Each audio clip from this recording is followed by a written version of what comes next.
আমার ধারণা ডক্টর জাকির নাইক শ্লোক নিয়ে খেলা করছেন। উনি শুধু শ্লোক নিয়ে খেলা করছেন। ইসলাম এই পৃথিবীর মানুষকে ভাগ করেছে দুই ভাগে, একটা হলো মুমিন আর একটা হলো কাফের।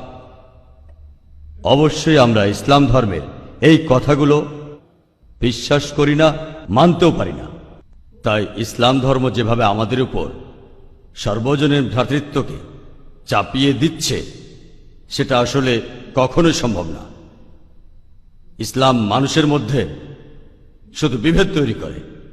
তাদের মধ্যেও আছে শিয়া, সুন্নি, এছাড়াও ইসলামে আরো 70টা গোত্র আছে। হ্যাঁ, আমি আমার প্রশ্ন করছি, সমস্যা ইসলাম এটা দিতে পারবে না।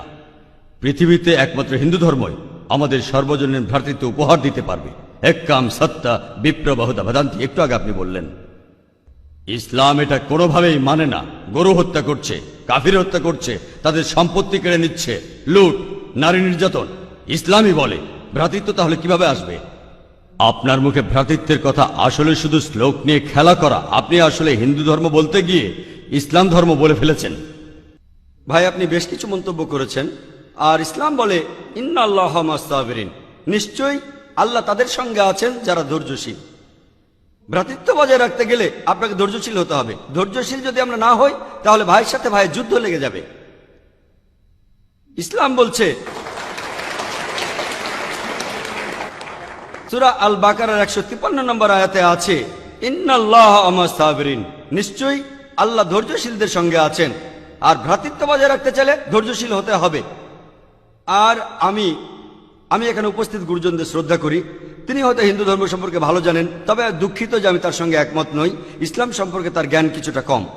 আর ওনার সাথে আমি একমত যে ইসলাম ধর্মে মানুষকে দুই ভাগে ভাগ করা হয়। একটা হলো যারা বিশ্বাসী মুমিন, আরেক দল হলো কাফির, উনি যেভাবে বললেন। আর প্রত্যেক ধর্মেই দুই প্রকার মানুষ আছে, এমনকি হিন্দু ধর্মেও হিন্দু আর অহিন্দু। খ্রিস্টান ধর্মে খ্রিস্টান আর অখ্রিস্টান, ইহুদি ধর্মে ইহুদি আর নন ইহুদি, ইসলামে মুসলমান আর অমুসলমান। তাহলে ইসলাম আলাদা হলো কি করে? আর আমি এখানে হিন্দু ধর্মের সমালোচনা করব না, আমি সমালোচনা করব না। কিন্তু আজকের এই লেকচারে আমি হিন্দু ধর্ম নিয়ে কথা বলবো, কারণ আমি বিভিন্ন ধর্মের একজন ছাত্র হিসাবে আমি বেদ পড়েছি, আমি উপনিষদ পড়েছি। তবে এখানে ছোট্ট একটা মন্তব্য করি। হিন্দু ধর্মগ্রন্থ বেদে আছে যে এই মানুষ জাতি সৃষ্টি হয়েছে সর্বশক্তিমান ঈশ্বরের 4টে অংশ থেকে। তার মাথা থেকে এসেছে ব্রাহ্মণ, বুক থেকে এসেছে ক্ষত্রিয়, আর উরু থেকে বৈশ্যরা ব্যবসায়ী জাত, আর পা থেকে শূদ্ররা বর্ণপ্রথা। আমি এটা নিয়ে মন্তব্য করতে আসিনি, আমি এটা চাই না। আমি চাই না হিন্দু ভাইদের মনে আঘাত দিতে। ইসলাম ধর্ম এটার অনুমতি দেয় না। আমি এসব নিয়ে মন্তব্য করছি না, কোনো ধর্মের সমালোচনা করছি না, আমি কারো সমালোচনা করছি না। আমি কথা বলছি না যে কোনো ধর্ম ভুল। তবে আপনি যদি ভালোভাবে বেদ পড়ে থাকেন, আপনি এখানে সবাইকে বলতে পারেন বেদ কথা বলে কিনা যে স্রষ্টার মাথা থেকে ব্রাহ্মণ এসেছে, তার বুক থেকে ক্ষত্রিয়রা এসেছে, উরু থেকে এসেছে বৈশ্যরা ব্যবসায়ী জাত, বিদ্বান গোত্র, যোদ্ধা গোত্র, ব্যবসায়ী গোত্র, শূদ্র। শূদ্ররা হলো সবচেয়ে নিম্নবর্ণে। আর ডক্টর আম্বেদকর এটা নিয়ে বই লিখেছেন। আমি সব খুলে বলছি না। হিন্দু ধর্ম আমি ভালোভাবে পড়েছি। আমি হিন্দু ধর্মের অনেক কিছু শ্রদ্ধা করি, বেশ কিছুর ব্যাপারে একমত নয়, এটা আমাকে আপনি বলতে বাধ্য করলেন। পবিত্র কোরআনে সূরা আনামের 108 নম্বর আয়াতে আছে তাহাদিগকে গালি দিও না আল্লাহকে ছাড়িয়ে তাহারা যাহাদিগকে ডাকে, কেননা অজ্ঞানতাবশত তাহারা গালি দিবে আল্লাহ সুবহানাহু ওয়া তাআলাকে। এখানে আমি হিন্দু ধর্মের ভালো দিকগুলো নিয়ে বলেছি। কথাটা হলো তারা এক ঈশ্বরের ধারণায় বিশ্বাস করে। আপনার প্রশ্নের ব্যাপারে বলি যে আপনি বলেছেন মুসলিমরা তারা মানুষ খুন করে, এছাড়াও তারা হত্যা করে। আপনি বললেন গরু, ঠিক আপনি কথা বলেছেন। এই সবগুলো অভিযোগের উত্তর দেওয়া দরকার, সময় এখানে কম, কয়েকটার উত্তর দিচ্ছি। অন্য কেউ প্রশ্ন করেন, আপনাদের সবার ভুল ধারণাগুলো আমি ভেঙে দেব, আমারও ভালো লাগবে। আর ভুল ধারণাগুলো ভাঙিয়ে দিলেই তারা ইসলামকে ভালোভাবে বুঝতে পারবে। এজন্য আমার লেকচারে সবসময় একটা প্রশ্নোত্তর পর্ব থাকে। আর আমরাও বলি যখন কেউ সমালোচনা করে আমারও ভালো লাগে। যত বেশি সমালোচনা হবে তত বেশি বোঝাতে পারবো, তত ভালো করে ইসলামকে বুঝতে পারবেন। আমি সেটাই করি। ইসলামও বলে সত্যকে ছড়িয়ে দিতে হিকমার সাথে। পবিত্র কোরআনে সূরা নেহালের 125 নম্বর আয়াতে আছে উদু ইলা সাবিলি রাব্বিকা বিল হিকমা ওয়াল মাউযিতিল হাসনা ওয়াজাদিলুম বিল্লাতি আহসান, মানুষকে প্রতিপালকের পথে আহ্বান করো হিকমত আর সদুপদেশ দ্বারা। আর উহাদের সহিত তর্ক করিবে সবচেয়ে উত্তম পন্থায়। যখন বলা হয় আমরা আমিষ খেতে পারবো কিনা, গরু ছাগল কোরবানি দেয় ইত্যাদি, আর অনেক অমুসলিমই বলবে মুসলমান আপনারা সবাই নিষ্ঠুর মানুষ, প্রাণী হত্যা করেন। ভাই আপনাদের আমি বলি, একজন মুসলমান খুব ভালো মুসলমান হতে পারে, এমনকি যদি সে পুরোপুরি ভেজিটেরিয়ান হয়।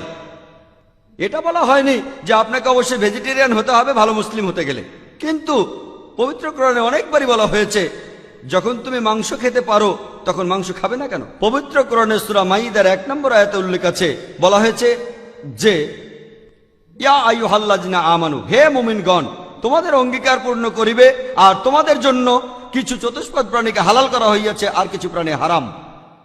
পবিত্র কোরআনে সূরা নাহলের 5 নম্বর আয়াতে উল্লেখ আছে যে আল্লাহ চতুষ্পদ জন্তু সৃষ্টি করিয়াছেন যাহাতে তোমরা শীত নিবারণ করিতে পারো এবং উহাতে বহু উপকার রহিয়াছে এবং উহা হইতে তোমরা আহার করিয়া থাকো। পবিত্র কোরআনে সূরা মুমিনুনের 21 নম্বর আয়াতে উল্লেখ আছে তোমরা চতুষ্পদের মাংস আহার করতে পারো। আমরা জানি যে আমিষে, এখানে অনেক ডাক্তার আছেন, আমি একজন মেডিকেল ডাক্তার, এতে অনেক প্রোটিন আছে, প্রচুর আয়রন আছে, আর এগুলো খুবই সুস্বাদু। আর এইসব আমিষ জাতীয় খাবারে আপনি যে প্রোটিন পাবেন, এই পরিমাণ প্রোটিন আর কোথাও পাবেন না, আপনি পাবেন না। নিরামিষের মধ্যে সয়াবিনে আপনি সবচেয়ে বেশি প্রোটিন পাবেন, সেটাও আমিষের প্রোটিনের চেয়ে অনেক কম। আর এবার আমি গরু হত্যা নিয়ে কিছু কথা বলি। যদি হিন্দু ধর্মগ্রন্থগুলো পড়েন, আমি এখানে কোন ধর্মের সমালোচনা করছি না, ভাই একটা প্রশ্ন করেছেন তাই আমাকে সত্য কথাটা বলতে হবে। হিন্দু ধর্মে আমিষ খাওয়ার অনুমতি দেওয়া হয়েছে। হিন্দু ধর্মগ্রন্থে দেখবেন সাধু সন্তরা আমিষ জাতীয় খাদ্য খায়, এমনকি গরুর মাংস। পরবর্তীতে অন্যান্য বেশ কিছু ধর্মের প্রভাবে, যেমন ধরুন জৈন ধর্ম ইত্যাদি, মানুষের উপর অহিংসার দর্শনের প্রভাব এসে পড়ল, তারা প্রাণী হত্যা বাদ দিল, তারা এই দর্শনটাকে তাদের জীবনধারায় যোগ করলো। তবে ইসলাম ধর্ম প্রাণীদের অধিকারের কথা বলে থাকে। শুধু প্রাণীদের অধিকার নিয়ে আমি একটা লেকচার দিতে পারি।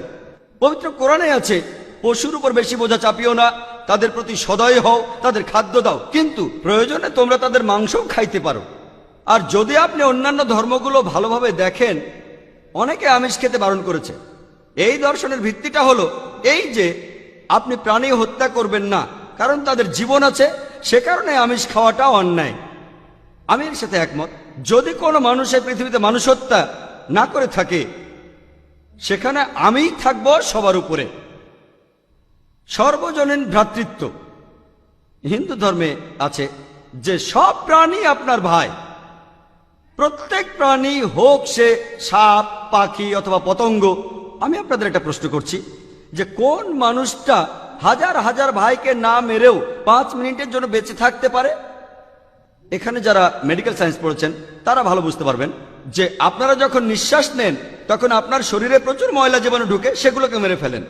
তার অর্থ এই ধর্মে বাঁচার জন্য আপনার ভাইদের আপনি মেরে ফেলছেন। ইসলামের সর্বজনীন ভ্রাতৃত্ব বলে মানুষ জাতির প্রত্যেকেই আপনার ভাই। বিশ্বাসের ভ্রাতৃত্বে প্রত্যেক মুসলমানই ভাই ভাই, প্রত্যেক প্রাণীই আমার ভাই নয়। তবে অন্য প্রাণীদের রক্ষা করতে হবে, তাদের ক্ষতি করবেন না, বিনা কারণে তাদের অত্যাচার করবেন না, তবে প্রয়োজন হলে সেগুলোর মাংস খেতে পারেন। ইসলামের সর্বজনীন ভ্রাতৃত্ব বলে মানুষ জাতির প্রত্যেকেই আপনার ভাই। বিশ্বাসের ভ্রাতৃত্বে প্রত্যেক মুসলমানই ভাই ভাই, প্রত্যেক প্রাণীই আমার ভাই নয়। তবে অন্য প্রাণীদের রক্ষা করতে হবে, তাদের ক্ষতি করবেন না, বিনা কারণে তাদের অত্যাচার করবেন না, তবে প্রয়োজন হলে সেগুলোর মাংস খেতে পারেন। তাই যে দর্শন বলে আমিষ খাবার খাওয়া অন্যায়, কারণ এখানে আপনি প্রাণী হত্যা করছেন, বিজ্ঞান প্রমাণ করেছে এমনকি গাছপালারও জীবন আছে, আপনারা জানেন। তাই এ কথা এখানে খাটছে না যে প্রাণী হত্যা করা অন্যায়। তাই এখন তারা যুক্তিটা পাল্টে বলল যে আচ্ছা, গাছেরও জীবন আছে, তবে তারা ব্যথা অনুভব করে না, তাই গাছ হত্যার চেয়ে প্রাণী হত্যা অনেক বড় অপরাধ। আর আজকের দিনে বিজ্ঞান উন্নত হয়েছে, আমরা জানি গাছও ব্যথা অনুভব করে, এমনকি গাছও কাঁদতে পারে, গাছেরও ভালো লাগতে পারে। তাই গাছ ব্যথা অনুভব করে না, এটা টিকলো না। এখানে ব্যাপারটা হলো যে গাছের কান্না মানুষ শুনতে পায় না, কারণ মানুষ কানে যে শব্দ শোনে সেটা সীমা 20 সাইকেল পার সেকেন্ড থেকে 20,000 সাইকেল পার সেকেন্ড। এই সীমার মধ্যে কিছু হলে মানুষ সেটা শুনতে পায়, এই সীমার নিচে বা উপরে মানুষ কিছু শুনতে পায় না। যেমন ধরুন কেউ যদি ডগ হুইসেল বাজায়, ডগ হুইসেল চেনেন, যেটাকে বলে সাইলেন্ট ডগ হুইসেল। যখন কেউ এই হুইসেল বাজায়, এটা সীমা হচ্ছে 20,000 সাইকেল পার সেকেন্ডের উপরে, 40,000 সাইকেল পার সেকেন্ডের নিচে। কুকুর 40,000 সাইকেল পার সেকেন্ড পর্যন্ত শুনতে পায়। তাই কেউ যদি হুইসেল বাজায়, কুকুর হুইসেলটা শুনতে পারে কিন্তু মানুষ শুনতে পায় না। এটাকে বলা হয় সাইলেন্ট ডগ হুইসেল। একইভাবে গাছপালার যে কান্নাকাটি আমরা মানুষরা কিছুই শুনতে পাই না, তবে গাছও কাঁদে, তারাও ব্যথা অনুভব করে। আমাদের একজন ভাই বললেন, যিনি বিষয়টা নিয়ে বেশ তর্ক করছিলেন, আর আমাকে বললেন, ভাই জাকির, আপনার কথা আমি মেনে নিলাম যে গাছপালারও জীবন আছে, তারাও ব্যথা অনুভব করে, তবে আপনি কি জানেন যে গাছের দুটো ইন্দ্রিয় কম আছে, তাদের 3টা ইন্দ্রিয় আছে, পশু পাখির ইন্দ্রিয় আছে 5টি। তাই গাছপালা হত্যার চেয়ে পশু হত্যা করা অনেক বড় অন্যায়। আমি তাকে বললাম যে ভাই, ধরুন আপনার একজন ছোট ভাই আছে, সে ছোটবেলা থেকে বোবা আর কালা, দুটো ইন্দ্রিয় কম। সে বড় হওয়ার পরে কেউ একজন তাকে খুন করে ফেললো, আপনি কি বিচারককে বলবেন, ও মাই লর্ড, এই খুনিকে কম শাস্তি দিন কারণ আমার ভাইয়ের দুটো ইন্দ্রিয় কম ছিল? এই কথাই বলবেন? আপনি বলবেন, ও মাই লর্ড, তাকে দ্বিগুণ শাস্তি দিন কারণ সে একজন নিষ্পাপ মানুষকে হত্যা করেছে। তাই ইসলামে এটা কোনো যুক্তি নয় যে 2 বা 3টা ইন্দ্রিয়। পবিত্র কোরআনে সূরা বাকারার 168 নম্বর আয়াতে আছে, যে বৈধ খাদ্যবস্তু আছে তাহা তোমরা আহার করো। তার অর্থ যেগুলো বৈধ আর হালাল খাবার সেগুলো খেতে পারো। আর এ কারণে আপনারা দেখতে পাবেন যে গবাদি পশু, আল্লাহ সুবহানাহু ওয়া তাআলার ইচ্ছায় গবাদি পশু বংশ বিস্তার করে বেশ তাড়াতাড়ি, মানুষ এবং অন্যান্য পশুর তুলনায় বেশ তাড়াতাড়ি দ্রুত বংশ বিস্তার করে। যদি আপনার কথা মেনে নেই যে মানুষ কোনো গবাদি পশু খাবে না, তাহলে পৃথিবীতে গবাদি পশুর পরিমাণ অনেক বেড়ে যাবে, অনেক বাড়বে। আর বললেন গরু হত্যা করা, এ নিয়ে বই লিখেছেন মৌলানা আব্দুল করিম পারেক। গো হত্যা, গরু কোরবানি কে জন্য দায়ী? যদি ভালোভাবে দেখেন, যারা চামড়া নিয়ে ব্যবসা করে, গরুর চামড়া মুসলিম অমুসলিম উভয়ই আছে, চামড়া, গরুর চামড়া, তারা এটা করে। তাই এটা থেকে যারা উপকার পাচ্ছে এই গোহত্যা থেকে, তাদের মধ্যে মুসলিমদের চেয়ে অমুসলিমরাই বেশি।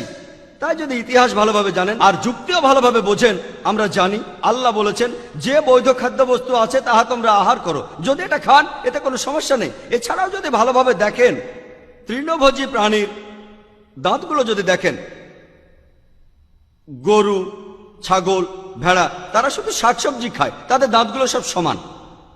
যদি আপনারা মাংসাশী প্রাণীর দাঁতগুলো ভালোভাবে খেয়াল করেন, সিংহ, বাঘ, চিতাবাঘ, তাদের দাঁতগুলো খুব সুচালো, তারা শুধু মাছ মাংস খায়। যদি আপনি মানুষের দাঁত দেখেন, আয়নায় আপনার নিজের দাঁত দেখতে পারেন, আমাদের সুচালো দাঁত আছে, সমান দাঁতও আছে। যদি সর্বশক্তিমান ঈশ্বর আমাদের শুধু নিরামিষ খেতে বলতেন, তাহলে আমাদের সুচালো দাঁত দিলেন কেন? কেন? আমিষ খাওয়ার জন্য। যদি আপনারা তৃণভোজী প্রাণীদের পরিপাকতন্ত্র ভালোভাবে খেয়াল করেন, গরু, ছাগল, ভেড়া, তাদের পরিপাকতন্ত্র শুধু নিরামিষই হজম করতে পারে। মাংসাশী প্রাণীগুলোর পরিপাকতন্ত্র, বাঘ, সিংহ, চিতাবাঘ, তারা শুধুমাত্র আমিষ হজম করতে পারে। আর আমাদের মানুষের পরিপাকতন্ত্র আমিষ নিরামিষ দুটোই হজম করতে পারে। যদি সর্বশক্তিমান ঈশ্বর আমাদের শুধু নিরামিষই খেতে বলতেন, তাহলে কেন এমন পরিপাকতন্ত্র দিলেন যেটা আমিষ নিরামিষ দুটোই হজম করতে পারে? তাই বিজ্ঞান নিয়ে যদি পরীক্ষা করেন, সৃষ্টিকর্তা আমাদের আমিষ নিরামিষ দুটোই খাওয়ার অনুমতি দিয়েছেন। আশা করি উত্তরটা পেয়েছেন। যদি আপনার অন্য কোনো প্রশ্ন, কোনো ভুল ধারণা থাকে, আমি আনন্দের সাথে তার উত্তর দেব। একবারে একটা ধারণা বলবেন যাতে আমি তা দূর করার সময় পাই।